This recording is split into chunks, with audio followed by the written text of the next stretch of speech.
ঢাকা পিলখানা হত্যাকাণ্ডের ঘটনায় বিস্ফোরক আইনের মামলায় 250 আসামিকে জামিন দেওয়া হয়েছে। মূলত বিডিআর হত্যাকাণ্ডের মামলায় খালাস পাওয়া কিন্তু উচ্চ আদালতের বিরুদ্ধে আপিল নেই এমন আসামিদের বিস্ফোরক মামলায় জামিন মঞ্জুর করলেন আদালত। রোববার কেরানীগঞ্জের কেন্দ্রীয় কারাগারের অস্থায়ী আদালতে ঢাকার বিশেষ ট্রাইব্যুনাল 1-এর বিচারক ইব্রাহিম মিয়ার আদালত শুনানি শেষে এ আদেশ দেন। আসামিদের পক্ষের আইনজীবী আমিনুল ইসলাম তথ্য নিশ্চিত করেন। বিডিআর হত্যাকাণ্ডের পর দীর্ঘ 16 বছর ধরে হত্যা ও বিস্ফোরক আইনে করা মামলায় কারাভোগ করছেন এসব আসামিরা। এ মামলার পরবর্তী শুনানি 10 ফেব্রুয়ারি অনুষ্ঠিত হবে।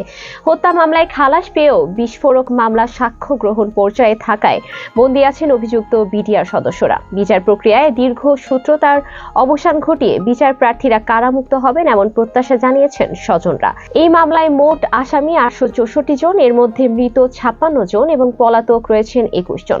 2009 সালের 25 ও 26 ফেব্রুয়ারি ঢাকার পিলখানায় সীমান্তরক্ষী বাহিনীর সদর দপ্তরে বিদ্রোহের ঘটনায় 57 সেনা কর্মকর্তা সহ 74 জন নিহত হন। এ ঘটনায় হত্যা ও বিস্ফোরক আইনে 2টি মামলা হয়।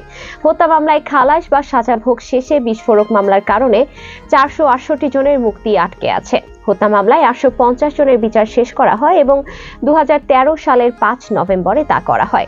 তাতে 152 জনের ফাঁসি, 160 জনের যাবজ্জীবন ও 256 জনকে বিভিন্ন মেয়াদে কারাদণ্ড দেওয়া হয়। খালাস পান 278 জন।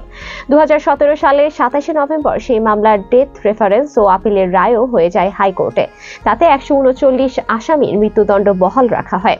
যাবজ্জীবন সাজা দেওয়া হয় 185 জনকে, আরও 228 জনকে দেওয়া হয় বিভিন্ন মেয়াদে সাজা। খালাস পান 283 জন।